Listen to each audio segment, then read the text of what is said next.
And then we move on to armies. So we'll start with Rohan, because that is the starting army. Yep. So again, like we had in Gondor at War, it gives you the strengths and weaknesses of the army, and it also gives you the key models. And on the key models, which we're going to come to later in the appendices, is one very bad man. One very bad man, Mr. Helm Hammerhand. So we're going to come on to him later. But what we do have, which obviously have been on the Forge World website, are the profiles for Aldor and Haleth, which me and Dan discussed on the last episode anyway, or the one before, can't remember. But so we have discussed them before, but they are in the book now, so they're not. I don't think their rules haven't changed. So not as I can see, no.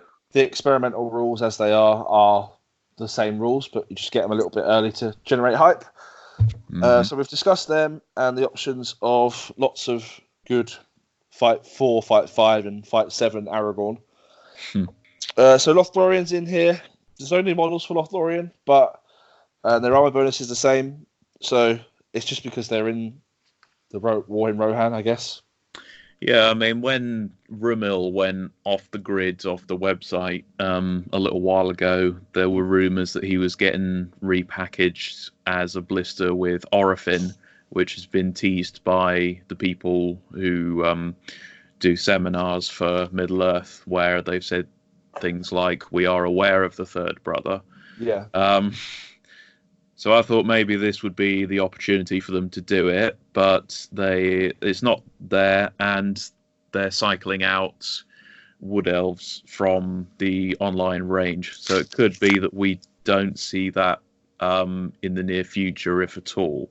Could just be a rebranding to limit to sort of what they've been doing with repackaging heroes, so that they save up their Q space or. It's like item space. Yeah, so it'd probably see what rumour with the other two heroes or something like that. And then we move on to Fangorn. So that's what CJ was just discussing earlier. We now have new profiles for Quickbeam and Beachbone. Without giving their points away, they're both horrific. Oh, actually, they're not both Fight 7. Quickbeam's Fight 7 and Beachbone's Fight 8, which is horrendous. They've got a 4+ shoot value. Quickbeam moves 8 inches because he's quick. And has heroic march. Oh, he does have heroic march. Wow. We can finally do March of the Ents with a nice bit of heroic march. He moves very fast. Yep. So on top of that, Beachbone's got that nasty rule regarding Orcs, Goblins, Uruk-hai, and Isengard. Yeah, so as we said, Quickbeam has got March. He is Strength 8, Defense 8, Attacks 3, Wounds 3, Courage 6, 3/1/1 with Might, Win, and Fate. His war gear are Roots and Branches because he is a tree. It causes terror. He has Throw Stones at Rage 18 and Strength 10, which is different. I think that sounds about right. It's only different because it's like obviously basically throwing a boulder, I think. And Wooden Creature. He also has the Bludgeon, Brutal Power Attack. Their Beachbone is a little bit more expensive, but he does have 1 higher fight value, and he has Heroic Strike and Heroic Strength. So he's already Fight 8, which is grim. As Sam said, he has Deep-Rooted Hatred, so he must reroll Fail to Wounds when making strike attacks against Orcs, Uruk-hai, Goblins, or Isengard models, which now includes a lot of Dunland stuff. Beachbone must always charge an enemy Orc, Uruk-hai, Goblin, or Isengard model if able to do so. So much like Theodred in that regard. Yeah, so you can't reliably leave him on objective because you can just easily get lured away, can't you? Yeah, so you'd have to have a couple of friends to block him off potentially. So there is one thing missing from this army list, however. Everyone was hoping for.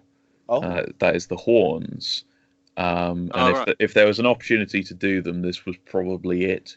I don't know if they're limited to the number of new profiles, new models they can make per release or something. But I thought it was a bit of a shame that they got passed over, because that would also add another element to list building, where potentially you could get something that was more mobile and less points, and to say nothing of being able to flesh out numbers in an Ent list, which that is its main problem.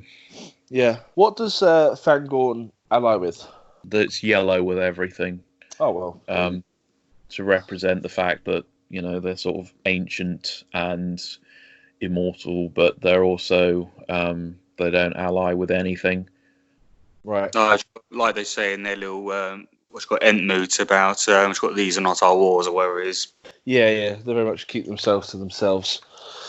And the army bonus, which involves, they're unaffected by magic, basically, or anything that stops them moving and killing and doing fun things. They've done that as the army bonus, which basically means that if you want to drop Treebeard in as a leader in an army of hobbits or something, then Treebeard doesn't have all of the immunity. He's a bit more vulnerable, which is a fair enough thing to do. Lose Fearless, and he would be affected by magical powers. That would force him to move. And then we're going to move on quickly to Isengard. So we do have one new profile for Isengard, which we did briefly discuss earlier. It's Snaga, the Orc Captain. He is slightly more expensive than a standard Orc Captain. He's move 6, fight 4, strength 4, defense 5, attacks 2, wounds 2, courage 3, so very standard. He does have the extra point of might because he is a named hero, 3/1/1.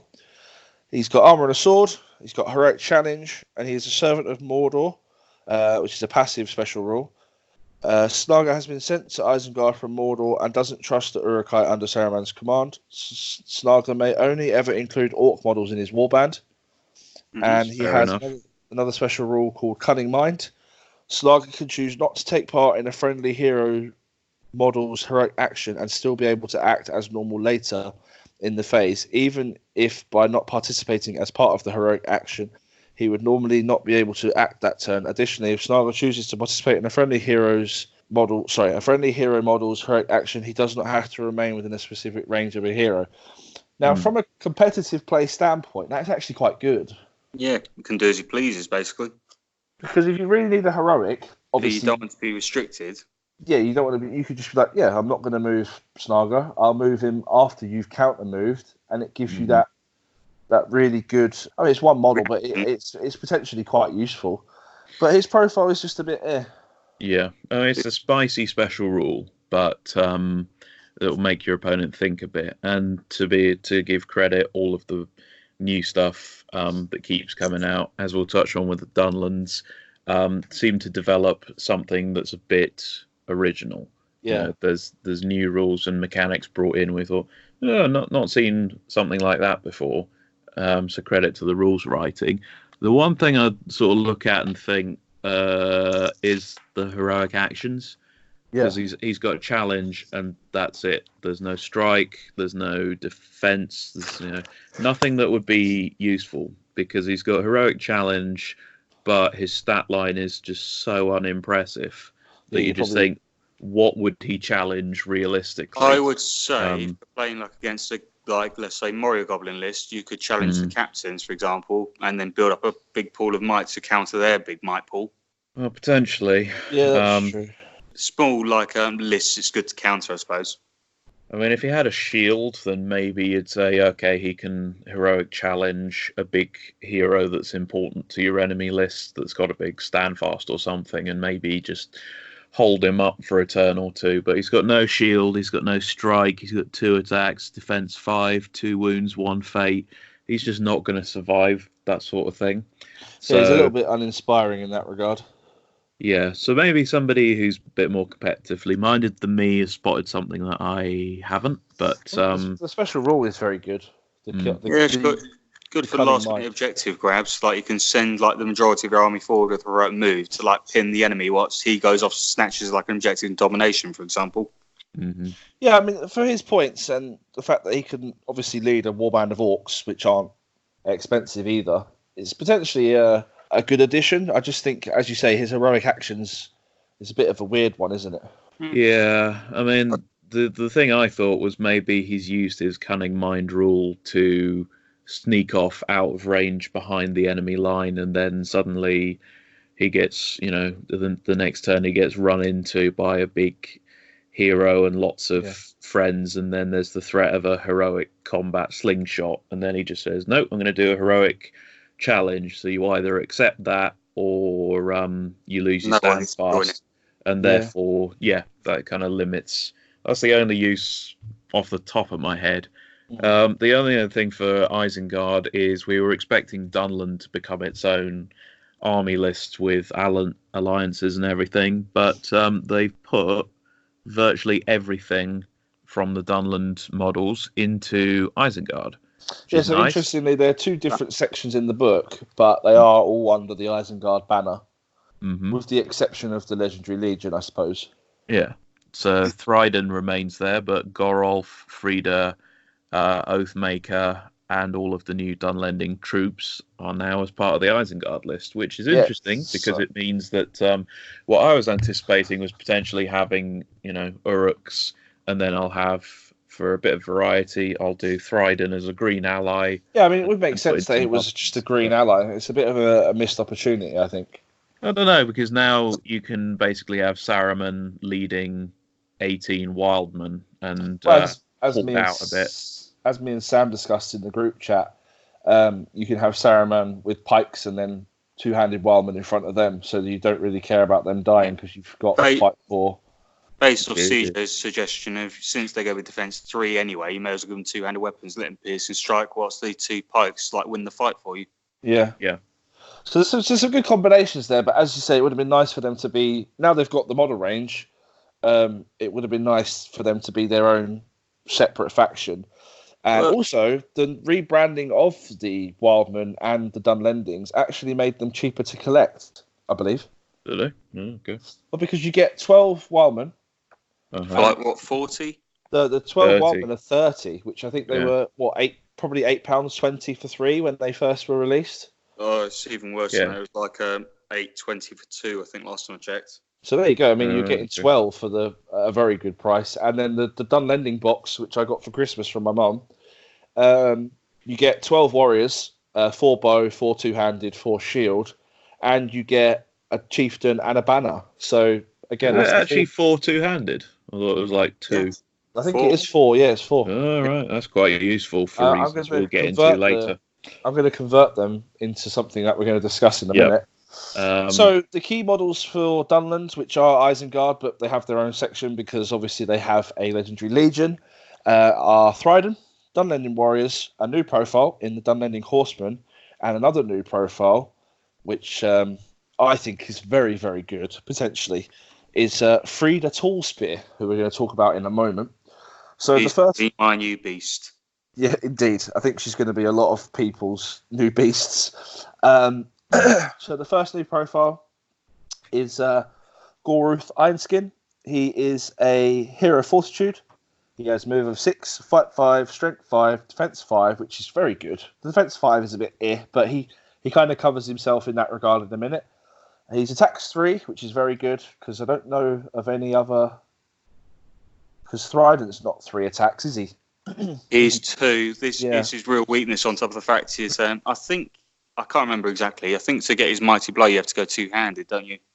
Not sure. I've got Armies of Middle-earth here. I'll have a look in a second. I'm just opening it. So we've got 3 might. He is only 1 with my fate, which is a little bit... He's a very good captain, basically. He does have Heroic Strike, Heroic Strength, and Heroic Defense. And his special rule is an active special rule called Ironskin. If at the start of the fight phase, Goroth is engaged with an enemy hero model, he may declare a heroic defense without spending might. So that's very good. Brilliant for tying up enemy opponents. Yeah, you chuck him against something horrible and then go, I'll have my free heroic defense, thank you very much. Looking at his profile, he gets mighty blow regardless, and you can just go one-handed with the sword if you're mounted or something. Yeah, right. I'm just looking up mighty blow as a rule to check out missed summon. It's basically 2 wounds for every wound you do. I can't remember if it's before or after fate, though. Right. Sound of me rustling paper here. Basically, I looked at Gorolf and I thought he is my new guy just for new period. And so I actually think potentially, as a combo with the next hero, he's horrendously good because you give him Frida as a spear support. And Frida is a little bit cheaper than him, but she is Fight 5, which is very good. She's strength 4, which is also very good. And is she of the women of Middle Earth? Is she the only one to be strength 4? I bet Tariel. Unless you count Shelob. Oh, of course, Tariel. Yeah, Tariel's strength 4. We do technically Shelob is a female. Yeah. Defense 6, which is very good for the army that she's in. Attacks 2, wounds 2, courage 4. That's pretty standard. And then she's 3-1-1. She has heroic strength and heroic defense. And she has some pretty cool special rules. So the first one is ready to stance, which following the battle where it's an active special rule. So against cavalry models, do not gain the extra attack or knock to the ground bonuses when involved in a fight against Frida, Telspear, or one she's supporting. So potentially you stick her behind a hero who's charged another hero, and or been charged by a mounted hero, and they just lose their extra attack and knockdowns, which is very good. And she also has a rule: go for the horse. So Frida, Tallspear, and friendly Dunlending models within 3 inches of her may re-roll to wound rolls against mounts during the fight phase. So this sort of passive rule we have seen before with another female of Middle Earth, Hilda Bianca, which I know CJ's a fan of. Yeah, this is Hilda on steroids, this profile. Yeah, it very much is. They're both very good. I think Hilda's also very good, but this profile is very good. Yeah, now there's a debate that we had yesterday in the group chat about whether this applies to Fell Beasts and Radagast on an Eagle. Because rules as written, it's a cavalry model. We then said, does it apply to Monstrous Charge? And we said probably not, because they've got the infantry keyword, and Frida's one specifically has cavalry bolded. But effectively what you can get is, Dunland is strength 4 as a kind of default, and then one of the other profiles re-rolls 1s against mounts. So basically you can have Frida take away the Fell Beast's charge bonus. You then win the fight, however, and then you basically got all your Dunlands wounding the Fell Beast on 5s, re-rolling 1s, or re-rolling all of them, thanks to Frida. Well, potentially, if you also get the Dunlanding forces in as well, then you can take advantage of their one on top of that. Potentially on 4s, if you're using the Legion. Yep. Is that right? Have I got that wrong? I'm just checking. Is it only against Rohan? It does say on the Felby's profile it's cavalry keywords, so rules as written. Yeah, I mean, I'd potentially FAQ that or errata it, however it's done, to say it doesn't apply to monsters, but it sounds like one at the moment. Yeah, so obviously if you're using the Legion, which we're going to discuss later, you're potentially wounding the Fell Beast on 4s re-rolling 1s. Oh, There's nothing in the Legion I can spot about +1 to wound on. There is the Dunlending War Cry, which is Thryden shouts, kill, kill, kill, and until the end phase, all Dunlendings get +1 to wound within 12 of Thryden. So it's not specific to mounts, but you can get the +1. 4s re-rolling wounds, especially if you've got it trapped. That's a dead Fell Beast. Oh, definitely, 100%. Watchers, I follow it up by attacking that bloody Witch King relentlessly, turn after turn, until it kills Dwalin and lets both run away. He's not bitter. We're going to then move on. What do we think of Frida? She's very good, right? I mean, for her points, and she's a hero of fortitude, she's very, very good. Moving on, we have the Wildman Oathmaker, which I think is also quite a good profile. He's fight 4, strength 4, defense 4, attacks 2, wounds 2, courage 4, 3-1-1. He has heroic strength. So there's quite a lack of strike, but you've got Gorulf. Does Thryden have strike? Yes. Okay, so you've got 2 striking models. That's actually quite good. Yeah. And he has Fearless as a special rule, and he also has Hatred Rohan. And then he has We Will Die for Saruman. All Wildmen of Dunland included in the same army as the Wildman Oathmaker gain the Isengard keyword for the duration of the battle, which I guess means they don't take courage tests until 66%, is it? Yeah. And there is an additional reason for doing that, which is, I'm going to make sure I get this right, the drummer not the Isengard Uruk-hai drummer, but if you have the Isengard troll with a war drum, that affects all Isengard keywords. So suddenly you can get, move 9 Dunlendings. You can do heroic march on top of that. Probably can do what Kieran did to me. Yeah, when he had Gothmog and a drummer. They sped past me like 70 miles an hour. My favourite bit about the scouts is you've got Malheur, which upgrade people to move 8, and then you do a heroic march for 11, and then you put on a drum for 14, and so basically I think you can have your bows moving at 5.5 with the drum, or 7 with the march as well, and you can just be shooting at 7 inches a turn. You just sort of outrun like a goblin town horde. You're just running backwards at a speed they can't reach, shooting them with strength 3 bows. Just nah. Down. There's potentially a lot of synergy, isn't there? And he also has another special rule called Blood Oath. Friendly wildmen of Dunland within 6 inches of the Wildman Oathmaker gain the Fearless special rule. Now, given the current meta, that special rule is massive. Given the fact there's so many Army of the Dead and that sort of thing, and not even just Army of the Dead, but Círdan is so. I mean, if you look at I think I was looking at some of the lists from the League finale. And I think Círdan was in a few of them, obviously, because it's very good for his points. And having that 6-inch bubble of one is massive. Like, it's 2 warband front ranks, potentially. As a point, though, that specifically says only wild men and not all Dunlendings. So it's only if you take the cheap chaff. Profile we're going to move on to afterwards kind of solves that issue anyway. So we've got Dunlending horsemen, who are... really nice models. I think Sam picks them up at Throne of Skulls. 4 and built, yeah. They are only fight 3, which kind of hurts a lot of the Dun list. Yeah. But they are strength 4, defense 5, attacks 1. They're just cavalry, cheap cavalry. They're reasonably cheap. I think they're the same as a rider of Rohan. It's the strength 4. But they are strength 4, which is really good. And they also have a special rule, slay their horses. Whilst they have the cavalry keyword, Dunlending horsemen reroll 1s to wound against mounts. This is what I meant about if you get them on the fell beast as well, on top of all the other stuff like getting to wound on 4s, you can also reroll the 1s and really make it hurt.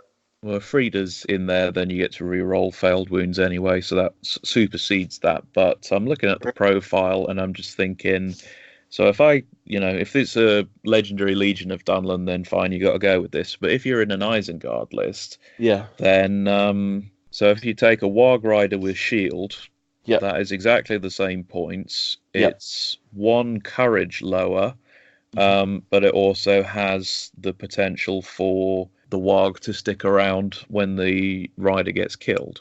So I don't know which you would go for there, but I think based exclusively on the price, by which I don't mean the points cost, I mean the money, people would probably say, well, the Warg Riders are pretty much just as effective. I agree, but obviously this has the special rule that Dunlending reroll wounds against mounts. So again, and they have an axe, which is quite important, because if you were to then attack, I don't know if it would make a difference. What defense are Eagles? 8? Yeah, so that wouldn't make any difference. Wouldn't make any difference. Armored horses would be my instinct. Armored horses would make a difference, because you could go up to strength 5. But yeah, as you say, for the points, you could just take the Warg Rider and then have the option to keep the Warg. And then a model this is the ones that I'm going to be converting my 2-handed Axeman into. I'm going to get a couple of the actual models as well, but I think you're going to need a reasonable amount of these. And they are Dunlending Huskarls, which are obviously brand new out. So they're fight 3, which is an issue, but it's an issue they cover themselves. Strength 4, defense 5, attacks 1, wounds 1, courage 3. They have heavy armor and a Dunlending war axe and dagger.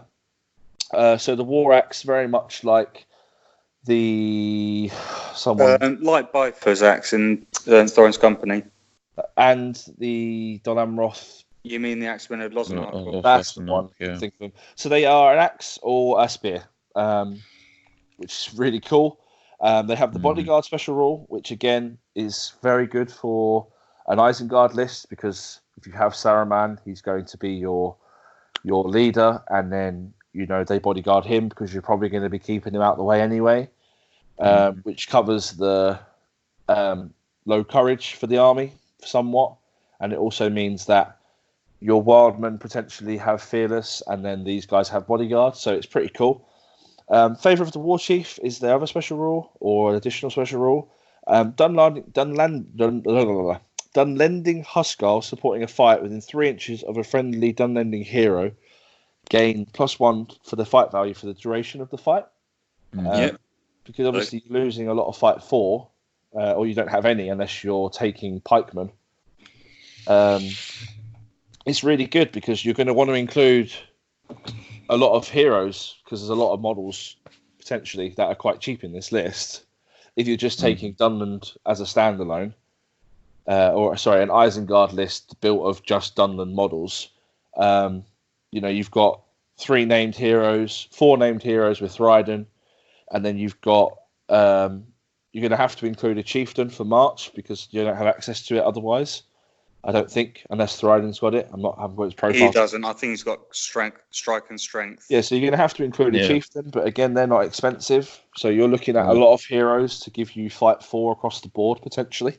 What do you think of their profile? I don't want to keep talking a lot. The thing with the bodyguard is if these are, primarily meant to be in the second rank, then it's going to be a bit annoying if you've got a terror-causing opponent and then you're just thinking, oh, great, I've got to basically put my spears on the front rank, and then the other ones are going to struggle to charge in. Well, my thinking was that your front rank is Wildman with the Oathmaker, and then these guys are behind, and then obviously as your defense squishy Wildmen die, then the fact that these guys are behind doesn't really matter because then they can just move forward. So would you not use Dunland warriors at all in that instance? Oh yeah, you could, but then they're not fearless, are they? No. So you're then relying on courage 3. My thinking is you can throw them on the hero, in the front rank if they're a terrifying one. They're like a ring wraith, for example. Get your hero to jump in and give you the higher fight value, and you can go two-handed and really give them a good whack. Yeah, the issue is when the whole because if Kurdan's still as prevalent, then basically need your front line to be these guys as well. And I don't know, I just look at the profile and I think that's 11 points. I mean, they're expensive. You just compare it to an Uruk with a pike who's got fight 4 built in, is a point cheaper and has exactly the same profile otherwise except for the bodyguard. So I guess, but then the argument then is you would need a shaman potentially. Maybe. Shamans might come back into vogue for reasons we will actually... might as well go for it now. We're in the Isengard section. So Uruks with bombs seem to be making an appearance in competitive lists because they are comparatively cheap once you take away the Uruk engineers that carry them and the Berserker with the flaming brand. You're paying something like 45 points for a bomb, and the damage they can do for that points level is just unbelievable. Yeah, they're really good. So the FAQ now says even if you roll a 1 for the explosion, that's no longer a dud. It's out the game. It did nothing. It didn't go off today, but the next turn you add 1 to whatever you roll. And that could potentially be more advantageous because then if you roll a 5, gets bumped up to a 6, you get Titanic Explosion or whatever it's called now, which does 2d6 wounds. And so basically what you've got for 45 points is a little mobile... Hero Slayer. Yeah, anything with 2 wounds, 1 fate, that's gone. The range is 2 inches, so basically what you can do is engage an enemy hero. You can even put a spear behind whatever you've engaged it with, and then just plonk the bomb down behind the spearman and just go boom, and that hero is getting shredded. What point does it get set off though? Is it at the beginning of the fight phase? Beginning of the fight phase, which is quite unique. So that basically means that your opponent has no chance to heroic combat away. If you catch him, if you pin him in place, he's done for. Yeah. And the reason you might take a shaman in that case is because then all of your guys auto pass the courage test to blow up the bomb. So your engineers with the flaming brands, courage 3, not so reliable, but then you got a shaman, and suddenly, and that also removes the need to have a front line full of berserkers. You can just go normal Uruks, which also make them more expendable, because if you blow up the bomb, you're probably going to get some collateral damage, and not even enemy heroes. You can just sort of walk it up into the middle of a fighting mosh pit and just blow up half a warband in one go. They are really nasty little pieces that are slowly, people are sort of coming around to that as this could be interesting for the meta. Because the meta is prevalence of big heroes, isn't it? So yeah, and they're very difficult to plan against. They sort of, if you've got anything that's flying or you want to flank around the back, I mean, what you can basically do is have Saruman at the back and put a bomb squad near him and just say, you want to come get Saruman? Fine. You're going to get blown sky high. That's fine. And the additional bonus with combining a bomb with Saruman is your opponent's got his hero somewhere you don't want it, and then you're just like, right, I'm going to compel him forward, and now you're going to get kablooied. So the reason we were bringing it up is potentially with the fearless stuff with Dunlendings. Can they do it? Yeah, I mean, they won't have flaming brands, which, you could have done an interlink with the burning of the Westfold. You could have had it so that Dunlands can carry flaming brands or something. But, basically, if you got a bunch of fearless 5-point warriors, let them do it. Let them do it, they're 5 points. The mental image of Saruman recruiting these poor guys into his circle. right. Here you go. Take this sword. Go, set that on fire for us, would you? It's like, hang on, wait, what? Come on, you're cheaper, mate. Be a team player. Come on. Suggesting Saruman's going to become. I don't want to actually say. I know what you're. I know where you're going. Shall we leave it to that, and everyone can fill in the blanks? Let's move on before we get shut down by the FBI. Well, linking to that, there is the next profile, which could also be something you could intertwine with the bomb squad. Looking of this profile, it's good for its points, but then when you see its special rules, one of them I think they've missed an opportunity, and one of them is very, very good. So we're talking about the Creebane, which from the Fellowship of the Ring, where you see the big flock of crows, essentially. That Saruman is using to spy on the Fellowship. And they are the very cheap points for what you get. They only fight 2, but then they are a flock of birds. Strength 2, so again, they're not good for killing things, but I think what they offer the list, both if you're running this as a pure Dunlending list or as an Isengard list, is very, very good. Defense 3, which is, again, not great, but 2 attacks, which is quite good. And they have 4 wounds, and they're courage 3, so not awful courage. They have the fly special rule, which is why I think they're so good. And they have, we'll come on to that one in a second, but they have Cloud of Birds. So shooting attacks will only ever hit a Creebane on the roll of a natural 6, so you can't even might it up. It's really good. This is the perfect thing, which because if you use them in, let's say, recon, to just get a model off the board quickly, you can have a real that guy. I think they're brilliant. For their points value, they are amazing. You either catch them or they're gone, basically, because even if you had elves shooting at that, so 4 wounds, defense 3, that's an average of 48 shots to kill 1 X-point model. And watch me lose it in 4. First round of shooting, Sam loses all of them. And their other special rule is Keen Sight. So enemy models within 12 of one of the Creebane, one or more, Creebane, gain no benefit from the Stalk Unseen special rule. Now, we were discussing I guessed this completely by accident on Friday, didn't I? You were just completely stumped. Like, what? But I think they should have. I think this is mentioned in our group chat.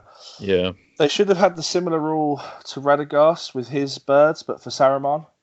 Yeah. So he has line of sight to anything, which would have been great. It might have been a bit strong, but then you're looking at 100 and I shouldn't have said that. You're looking at a very points heavy wizard, and you're looking at then investing in 1 or 2 of these flocks of birds, which are half the price of a bat swarm, more or less. Yeah. So basically, you'd be able to do very strong please, because you'd be able to cast Sorcerer's Blast on things that you can't see. Yeah, or command things that are around a corner, and you just sort of bring them forward and then have people mug them. Crossbows. I don't get why they haven't got woodland creature or something to that effect. I mean, for a flying thing, they've actually got a decent ground move speed of 4 inches, which is better than fell beasts and eagles, which have 3, and bat swarms, which have the same. But birds in trees. I just thought, wow. I said the other thing is their infantry. So for seize the prize and things, they're great. You can dig up the prize and flap off. Yeah, I think they're brilliant. I think they're really, really good for their points. Also, if you're playing like Lords of Battle or Contest Champions or something like that, if you get some space, you can like fly them up behind the enemy like hero leader, and you get extra 2 attacks to win the fight. Yeah. And something you can do a real ton of damage with your hero. What size base do you think these will be on? I assume cavalry. Yeah, because I went onto a website called, I can't remember where my phone's gone. Well, I won't actually say because, well, if you want to know, you can just DM me. But I went and ordered 10 of these. Well, you get 10 when you order them. And I was going to put like 3 or 4 on a base and have 3. Yeah, I could have 3 bases of them basically. And I think I paid £8. So these little model crows or something. Yeah, they're called. It's called a Murder of Crows. Mm-hmm. And you get 10 models for, as I said, £8. And I was going to just stick them on, maybe make it so that if I can make it so they actually are flying in some, because some of them are flying, some of them are on the ground. So try and figure out a way to sort of make them look like they are doing both. What I've done for something similar is I've taken like a little, got like a little glue pot nozzle type thing that's empty, not using that, clipped that, so you've got a see-through little stand, just like stuck what I was using on top of that. Yeah, then I guess you could just paint it. Look similar to like the Fellbeast look. Yeah, so that's what I thought, because until we get actual models, I want to use them probably before that. But I think for their points and for what they offer the army, they're really good, right? Occasionally, also, you're going to be like ruining something stalk unseen as well, which is just even better. Yeah, but how often do you run into Elven Cloaks? So you're talking like Mirkwood Rangers, Fellowship, Morgul Stalker. My immediate thought is like Legolas, and you just can't see him or shoot him. You have to go to him and get shot all the way. At least now you can shoot him back. That's true. I mean, the rule is quite good. I just think the same rule as Radagast would have been a lot better. But then even if they are a bit more expensive, it would have been a lot better. Then we move on to London Battle Company has been revamped. That'll be my one.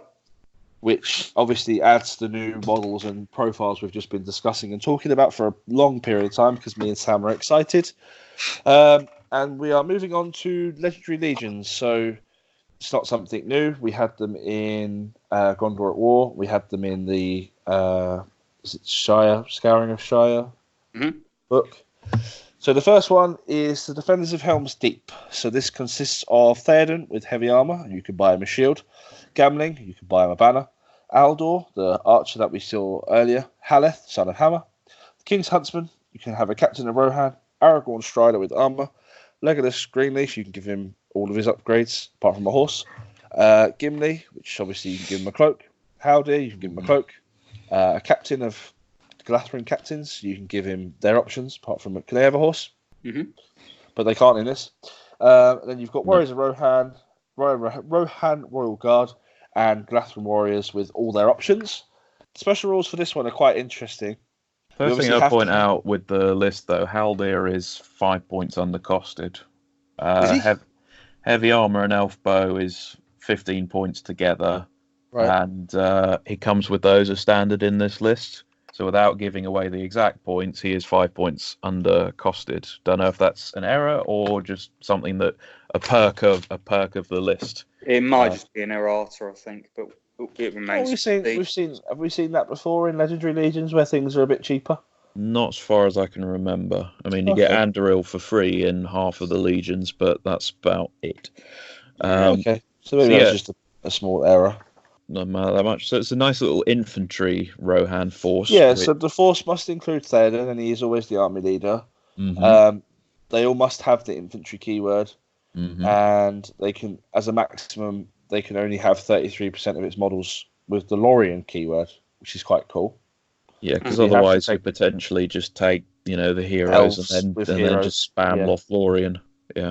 So something they added to counter the fact that it is just infantry. Friendly Rohan infantry models armed with throwing spears may use them as a standard spear in addition to their normal use. However, if a model uses this spear as a throwing spear in a turn, they cannot use it as a standard spear in the same turn. Makes sense. I mean, that's pretty cool. I mean, it makes sense given the situation that they're in. Given you just thrown your spear away, you can't then support with it. That's a bit cheeky. Yeah, true. Give them a volley. Models from this legendary legion armed with either a bow, longbow, or elf bow may increase their range of their type of bow from 24 to 30 inches, which is if they haven't moved that turn, which obviously, given the scenarios you're probably going to be playing these in, or even just shooting, that's horrendously good. Fallback to keep the turn of shooting your opponent most of the time, doesn't it? Well, you get an additional turn of shooting at that point. Yeah. Well, the only thing I'd query with that is that there are about 4 scenarios. I mean, there's going to be new match play scenarios in January, so maybe this will make me look stupid, but there's about 4 scenarios at the moment where you basically start within a move of each other. So obviously you get Faramir's Rangers and whatever, where the shooting, or Harad's gun line, where you want to get a lot of shooting done, and this that nullifies it. But even at the most, just 24 inches away, so the 30-inch doesn't help that much anyway. The only stuff I can think of potentially is where you've had Maelstrom and you're on real opposite ends, or you're doing Storm the Camp. Yeah, is where that could come in handy. But the thought of you just having Legolas with auto hit on a 30-inch range, you just hide him in a tree somewhere. Until the Crebain comes along. And then we have fallback to the keep. If this force is broken, then warrior models from this force add +1 to their courage value. Additionally, if this force is broken, friendly warrior models may re-roll all failed courage tests whilst they are within 6 inches of Theoden. So basically, elves and royal guards basically pass pretty much automatically. If I'm assuming that if Theoden's your leader, the royal guard would pass anyway. Yeah, because of the bodyguard. But even standard warriors go up to courage 4, which 70-odd% chance of passing, and then you re-roll. So you've more or less got a fearless army within 6 of Theoden, which is good. And then we can get into the bits where you can kind of abuse the synergies a little bit. So if you've got Haleth with his +1 fight bonus, as long as he's in combat, then basically you wind up with Rohan at fight 5 anyway. So you can do a front line of defense 6, fight 5, Royal Guard, and then support them with cheaper Rohan with throwing spears. Although by the time you've spent 9 points on a warrior of Rohan with a throwing spear and a shield, you'd probably be tempted to say, well, actually, I'm going to upgrade that to an elf or even another Royal Guard. So you potentially get a load of Royal Guard spamming, which I don't know, if I've discussed it with Josh before, where I've said potentially what would be quite nice is if they did a limit on troops like Guard of the Fountain Court or Rohan Royal Guards or Guards of the Galadrim Court, stuff that's clearly meant to be elite bodyguards. But people just take them as the standard frontline troop because they're so much better. It's partly that reason I'm limiting my house cars at the minute, which got just to 6, guys see them as the small bodyguard unit of the leader. And the other thing we're kind of ignoring is the fact that you can take a Galadrim with a shield and then give him a Rohan spearman. Yeah, I remember Will was a little bit upset about getting all those Galadrim swordsmen and then seeing you could have everything in the army list. Spears, shields, So you can then have Haleth giving +1 to everyone, including Aragorn, and then you can have Gamling with the Royal Standard somewhere nearby, pumping might into all of the Rohan heroes. So Haleth needs to be in combat for his thing to work, but he's got heroic defense, so you just run him in heroic defense every turn, and then Gamling gives it back to him, and you can just span that eternally. You've also got King's Huntsman and Aldor, who have their special shooting rules, and then you just give them free might every turn. And then the King's Huntsman, if he kills a hero or a monster with a shooting attack, gets all his might back again. In addition to which, you've got Aragorn, who is now Fight 7 thanks to Haleth, who has the mighty hero every turn. So, I mean, we're discussing a lot of heroes here, but you can potentially have an incredibly powerful synergy heroes. Yeah, and then, mobility might be an issue because you got no cav, but then you got Aragorn with free heroic march every turn. So yeah, I was going to make the point, Scott, when you were talking about the 30-inch thing not being particularly useful. It's useful in those scenarios where you need the shooting bonus.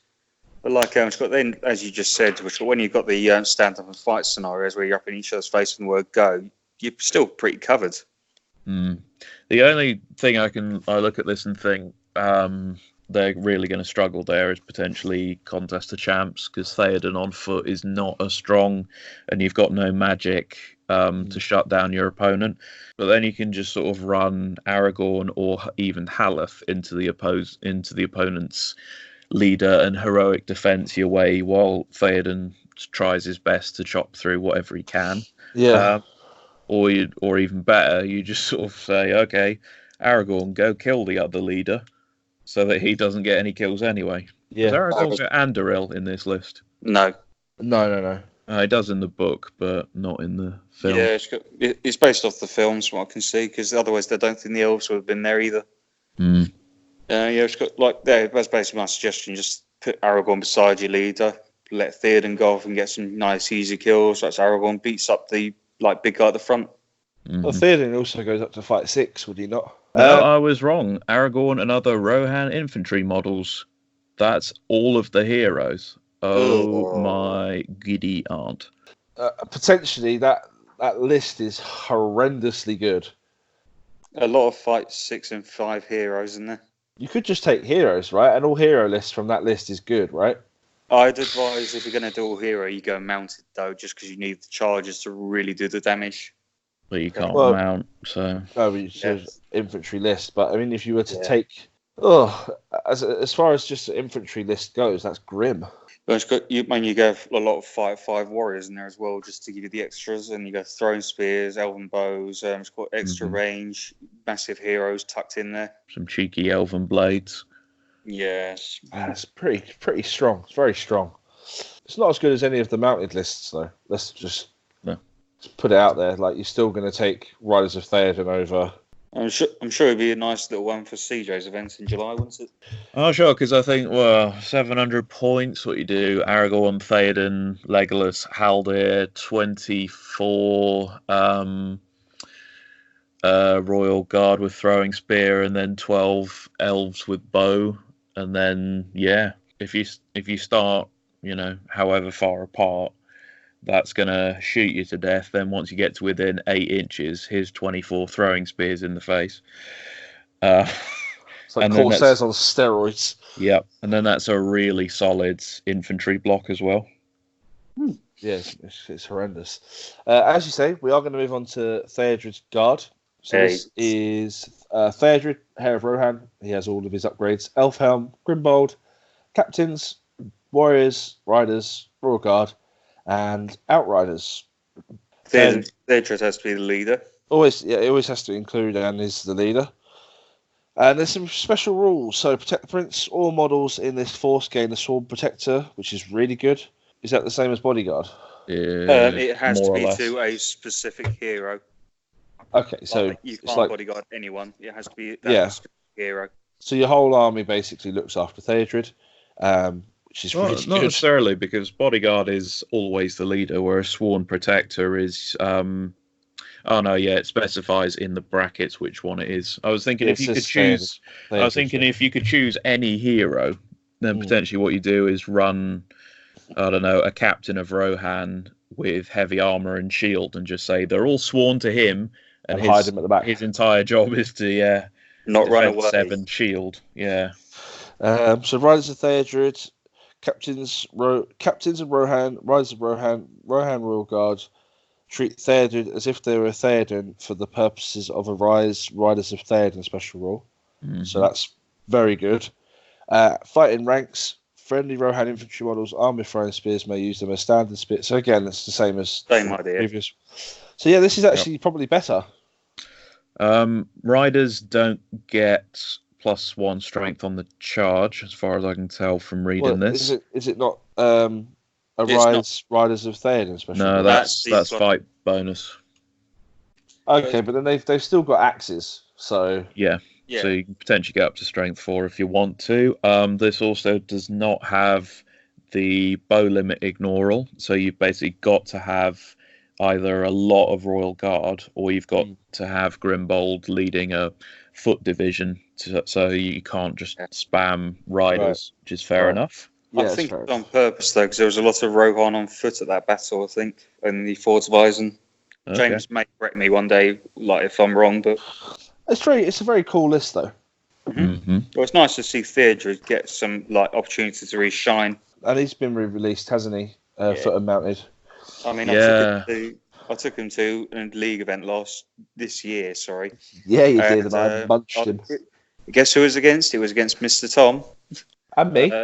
His what's called camels all just ploughed into Theodore. They all killed him fairly quickly, and then Elfhelm managed to get the heirloom with his special throwing spear, and then we got the infamous failing courage test that cost me the entire game.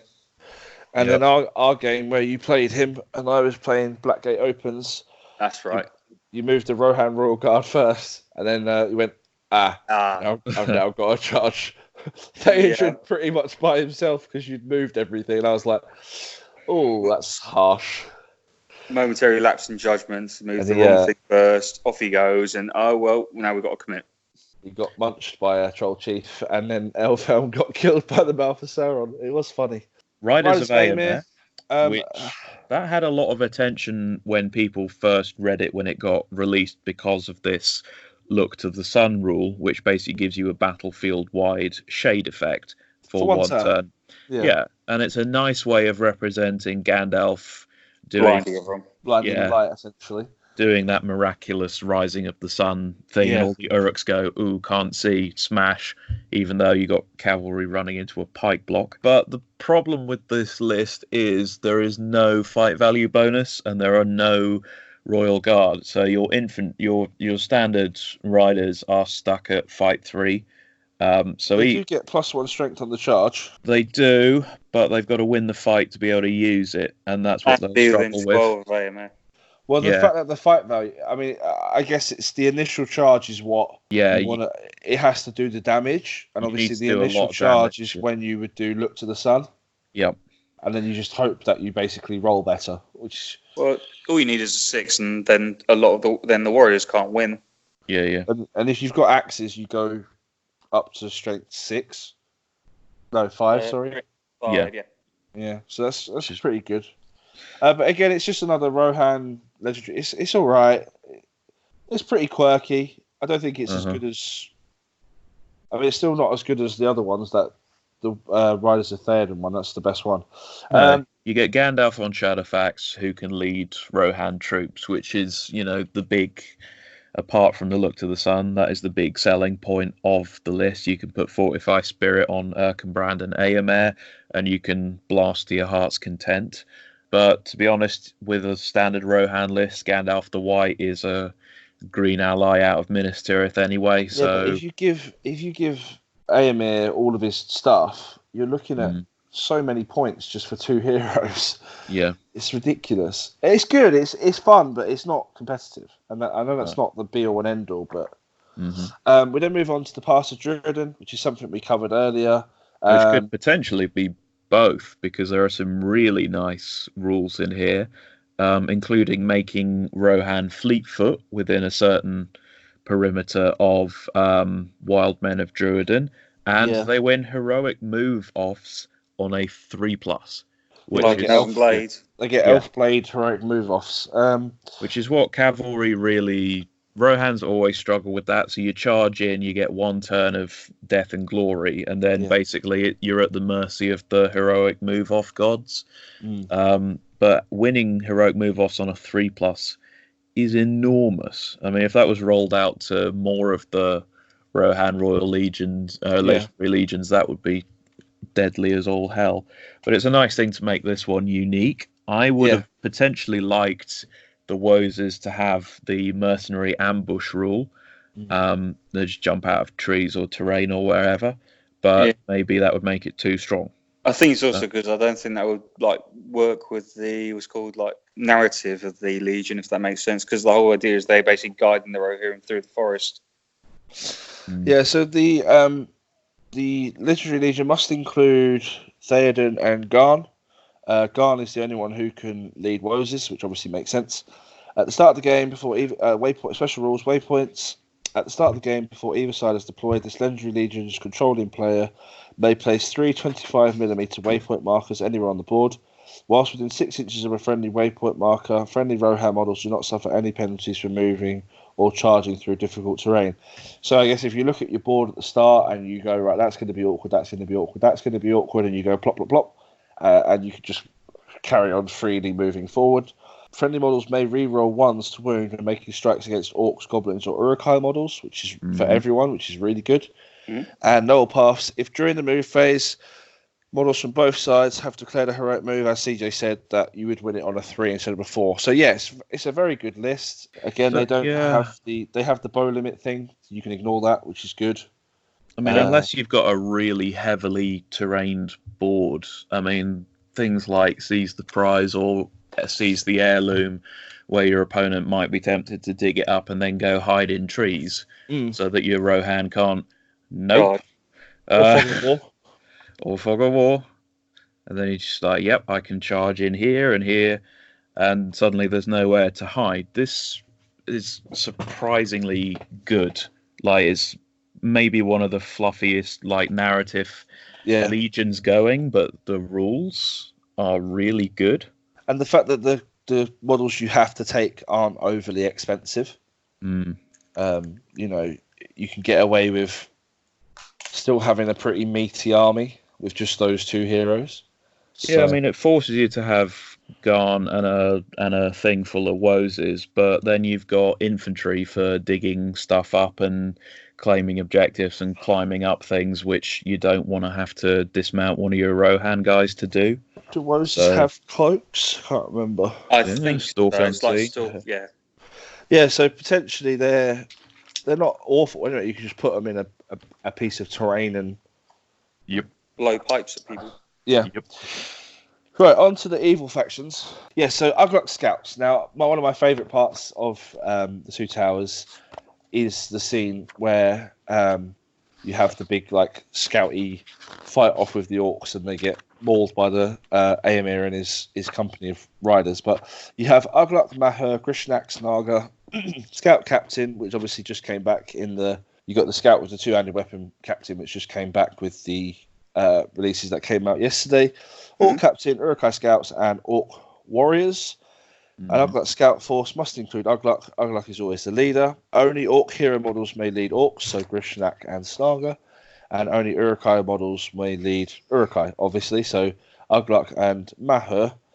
Their pace is quickened, which is part of the film where Aragorn's listening to a rock and he can hear them running past. Well, he is. Tickled me quite a lot. If your army includes Mahur, then any Uruk-hai scouts in your force may be upgraded to Mahur's Marauders, rather than just the ones in Mahur's Warband. This upgrade is free, rather than costing 1 point per model. Additionally, Ugluk Uruk-hai Scout Captains and Ugluk Uruk-hai Drummers increase their moved value to 8. So that's pretty good. Does leave the orcs behind a little bit. That's the key issue, Make haste to Isengard. They all gain wooden creature, which is really good. And animosity. So friendly orc models gain a bonus of +1 to wound in the fight phase if they are involved in the same fight as a friendly Uruk-hai model. And friendly Uruk-hai models gain +1 to wound in the fight phase if they are involved in the same fight as a friendly orc model. So it's a little bit of showman, one up each other. But I think for what it is, it's pretty good. So it's quite similar to the Black Gate rule, where you've got to outnumber in combat and you get +1 to wound or whatever it is. Well, this one they just have to involve each other in the fight. Blue spear support, so if you can just if you've got to throw them along side by side or something. Which is involved in the same fight. So would spears count, you think? I assume it means they got to be base contact, but it needs, I think, clarifying. There's a bit down below. To represent the animosity, we've given them +1. They must be directly fighting to receive this bonus rather than supporting, because otherwise you could abuse that. Yeah. Yeah. You'd have to. I mean, how that helps though is your additional fast-moving scouts. You put your orcs in the front, and then because you can reach that bit further. Potentially, your scouts get round the side. Yep. And that then creates those little trapped areas where you get +1 to wound for both models, which is really good, especially because the scouts are strength 4 as well. We are going to move on to the Wolves of Isengard, which is another list that I actually think is quite cool. You get Sharku on a warg, potentially. You could buy him on foot, but it's the Wolves of Isengard, so... no, he does come on a warg. You can buy him a shield. So everything's wargs. And you get wild wargs, which I think is quite cool for a cheap little infantry model. So a Wolves of Isengard force must include Sharku. He's treated as the hero of valor and is always the army leader. They gain the Isengard keyword. Additionally, Orc Shaman changed their Fury Mordor Orc to Fury Isengard Orc, which is obviously makes sense because otherwise they wouldn't really be in there. Sharku is in full command of the Wolves of Isengard and leads them from the front. He may declare a heroic combat each turn without spending might, which is really good. So, ambush. In scenarios that use the Maelstrom of Battle special rule, a Wolves of Isengard force may choose to automatically win or lose priority on the first turn. However, if both forces have special rules that allow them to do this, roll for priority as normal. Additional models from this force may charge in the same turn in which they enter. I've not read this yet. May charge in the same turn as which they enter the board, even if they may not normally be allowed to do so. Should a model entering the board in this manner fail a courage test to charge a terror-causing enemy model, they may still move on the board as normal, but may not charge anything that turn. So that's really good already. And then scouts. At the start of the game, after both sides have deployed, but before the first priority has been rolled, selects up to D6 friendly warrior models in your force. The selected models may immediately make a move as if it were the move phase, and then shoot as if it were the shoot phase. During this additional move, the selected models may not move within 1 inch of an enemy model, and therefore may not charge. In scenarios where you roll for additional models to arrive, such as those that use the reinforcements or Maelstrom of Battle special rule, the selected D6 models may roll to enter the board before the first turn of the game, re-rolling any results that would cause them to not enter the board until they come on. There's a lot of words here. Cause them to not enter the board until they come onto the board. Treat each model as an individual warband. Ugh. That's nasty, isn't it? It's potentially horrible. I mean, only for specific scenarios, though. To be honest, yeah, we don't know the new scenarios, but yeah, I mean, you are still limited to captains and Sharku, so it's not like the previous one. I think it's going to work really well with like the lower points. Once you start getting above 500, I think then you start getting the big heroes munching them. Well, the free heroic combat's good. I think it's good. I think it's a good list. I mean, Sharku's not really dangerous enough to make the heroic combat that threatening, but the addition of shamans is big because wargs struggle to charge terrifying stuff. That's true. Assault on Helm's Deep. Urkai Captain, Urkai Shaman, Urkai Warrior, Isengard Troll, Berserkers, Demolition Teams, and the Ballista. Must have a captain as its leader. Well, that's obvious. Well, I mean, you could have a Shaman, I guess, but it has to be a captain. Friendly Isengard models do not start to take courage tests before being broken until at least 66% of the forces models have been removed, so it's the same as their normal. The Urkai Captain, who's your leader, gains a wound and an attack. It's good, but it's Hero it's still very cheap. 3 wounds, 3 attack hero, isn't it? Yeah, if only 3 might. Yeah, it's 2 might, but you know what I mean. There's no strike, but yeah. There is no strike in this list, and the fact, as you're about to come on to, that the warbands are increased by 6 basically mean that you've got a shaman or you've got a captain, and that's it. You're just going to be spamming. You're going to have no might and you're going to have no strike. So the only thing you've got to deal with enemy heroes is a bomb team or a troll, yeah. Or the ballista. Yeah, if you're lucky. Which we'll get onto in a second. Sorry, Josh, carry on. No problem. As CJ said, the heroes can lead 6 more models, which I think if you look at the Goblin Town precedent of this, sometimes taking the extra captain and not taking 18 rather than 12 actually makes more sense. But anyway, break the wall. Isengard Ballista from this army list. Isengard Ballista from this army list. I can't read today. May re-roll to hit and scatter rolls during the shoot phase. Additionally, whenever a demolition charge from your army is detonated, you may roll 2 dice rather than 1 and pick either result. So the siege weaponry in this list is a lot better. Yeah. I just don't think it's. I think it'd be fun to play if you were to do the scenarios yourself and have the defenders versus this. I think it would be fun, but I just don't think it's very good. No, I mean, re-rolling to hit and to scatter, so if you've potentially upgraded to an engineer captain, although that's quite a lot of points, you have got a very good chance of being able to hit your opponent's main thing at least once. Yeah. So basically that means that if your opponent has got a big choppy hero on a horse, or as I know from bitter experience, a fell beast, then it's quite easy to shoot it out. And then even if they get in combat, you just blow it up. Now, the choose whichever one you want from the dice is pretty good, because it means not only have you got a 31% chance of getting a 6, you've also got a 31% chance of getting a 1. And then if you choose the 1, you get a +1 to the next turn, which leaves you with a 55% chance of getting a Titanic explosion. So the bomb is potentially a lot better.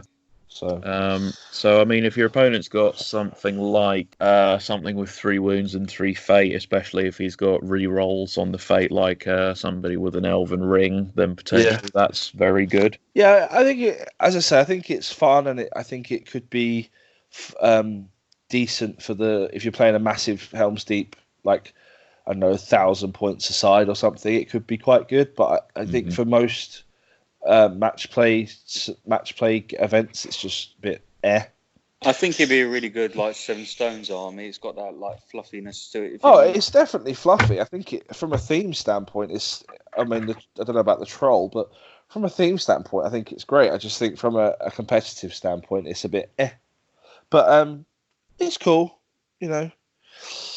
So the one that I'm most excited about, and this will be my last contribution to the podcast, I'm going to leave CJ and Sam to discuss the siege rules and the appendices, because I have to go to work in about 50 minutes, is the Army of Dunland Legendary Legion.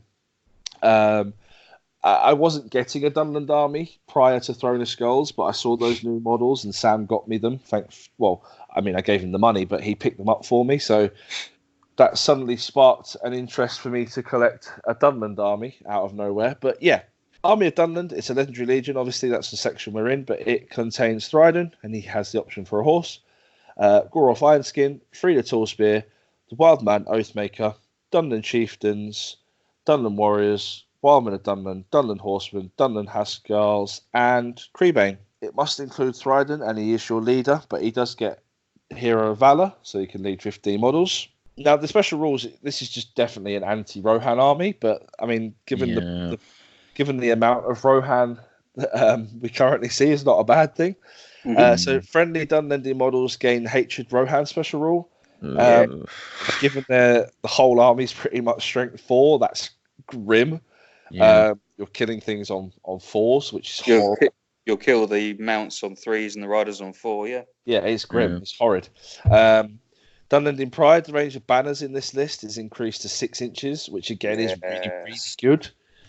And the Dunlending Warcry, as we discussed earlier, once per game at the start of any fight phase, Thriden can declare that he is using this ability until the end of the turn. Friendly Dunlending models within 12 of Thriden gain the +1 to wound when making strikes. So you'll actually kill things on. You're basically killing like a lot of Rohan. You're killing Rohan on 3s. If you go two-handed as well, you were killing on 2s and maybe re-rolling 1s. It's horrendous. So the designer's notes quickly. The Army of Dunlending is a very versatile legendary legion. Has access to some good combat heroes in Thriden and Goroth, fast-moving units in Creebane and the Dunlending Horsemen, and every Dunlending is at least strength 4, meaning they pack a hefty punch in the fight.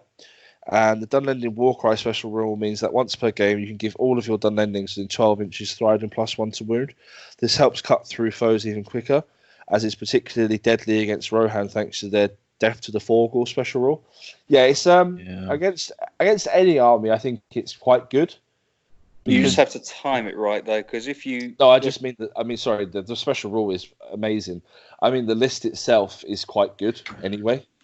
I mean the special rule you have to time it just right. You have to time it at a good balance between when you're going to win a lot of fights, but also before you lose too many, so it just loses its potency. If you're taking this legion, the only thing that I can see is the downside. If you want spears, you have to pay for the Huskars.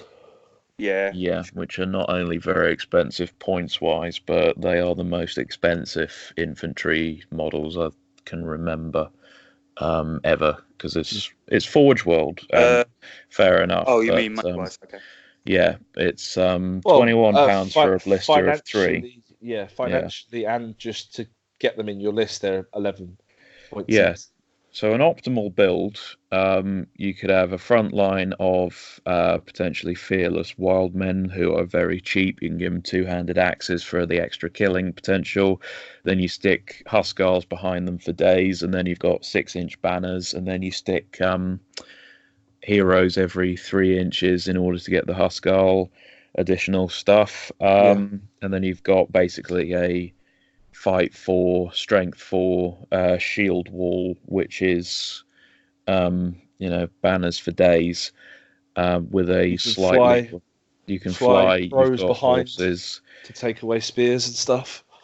I mean, I don't like anti-lists. I don't like hatred as a rule. It just means that if it was for narrative scenarios, then fair enough. But all it does otherwise is not in this case, because the hatred is part of the special rule, which maybe you could move to that.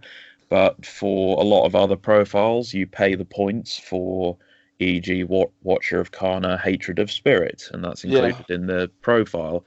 But if your opponent has no spirit, it's wasted. And then if your opponent as is this one, if they have no Rohan. Well, yeah, and that's part of the problem, is it's situationally useful, but then when it is useful, it's really game altering.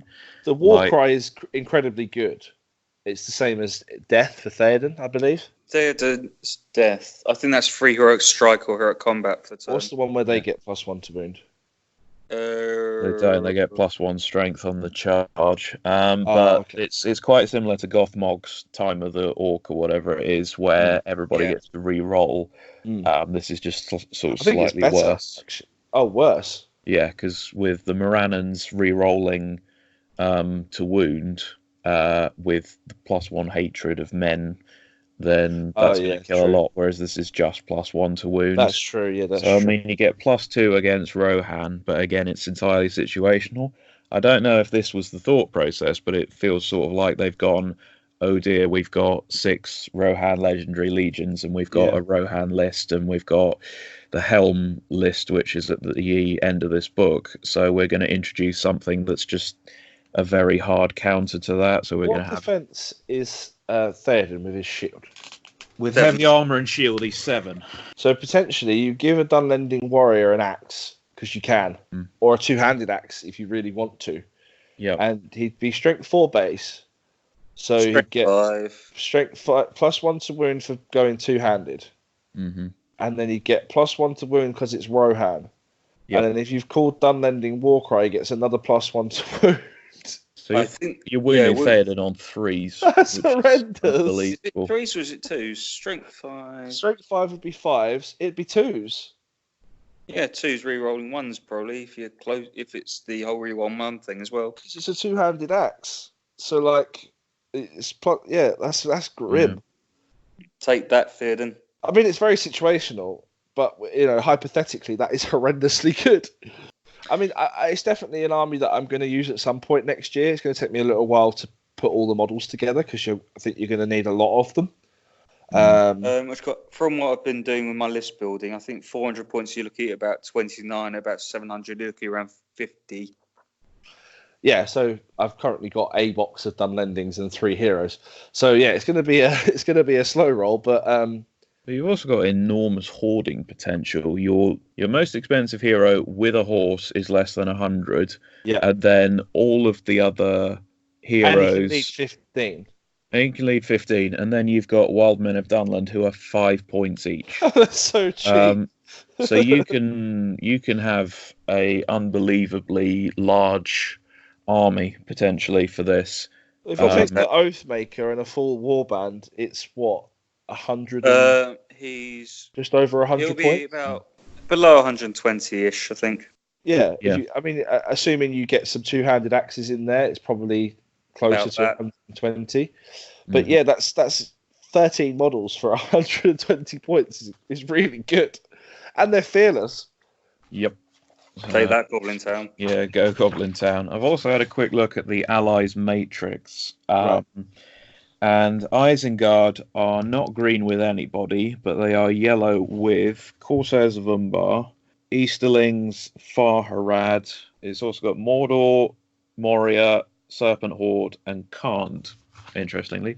So it's just about any evil army that was around in the Third Age. Yeah.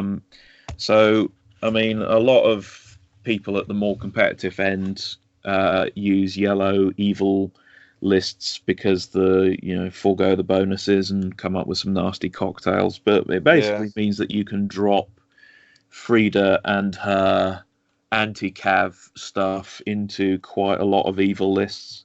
Would you think that? Do you think that will happen? I wouldn't bet against it. I mean, for her points, you give her a warband or something. Wild Men. Yeah, give her drop her in, and then you've got access to Krebine for the cheap points which are very useful. I didn't even think about that.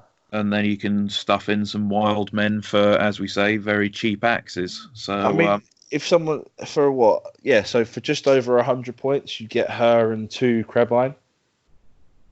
Yep.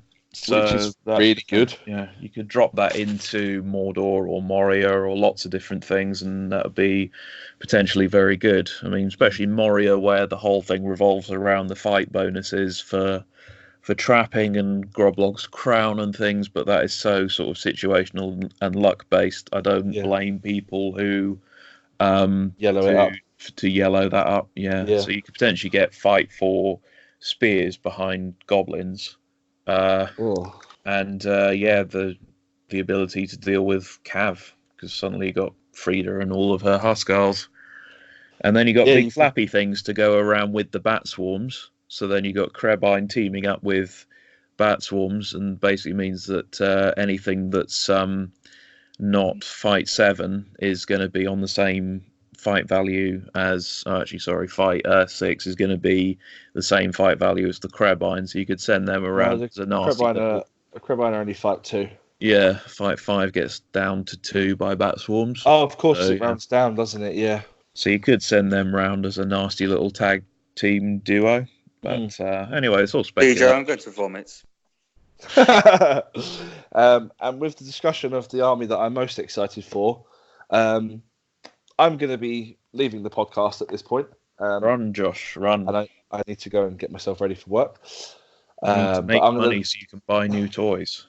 Indeed. I'm going to leave you in the very capable hands of CJ and Sam. They're going to discuss the siege rules. I don't know how much they've read them, but they're going to discuss them anyway. And then they're going to discuss the appendices, which is what some of you may have been waiting for Helm Hammerhand. Mm-hmm. And I'll do the little pluggy bit again before I quickly run away. Comment, like, share, subscribe. Tell Katie happy birthday in the comment section. And we are 5 subscribers away from 100, so we're nearly there, guys. Still haven't thought about what to give away yet, but I'll think of something fitting. Give away Dungeon Heroes. Yeah. Now,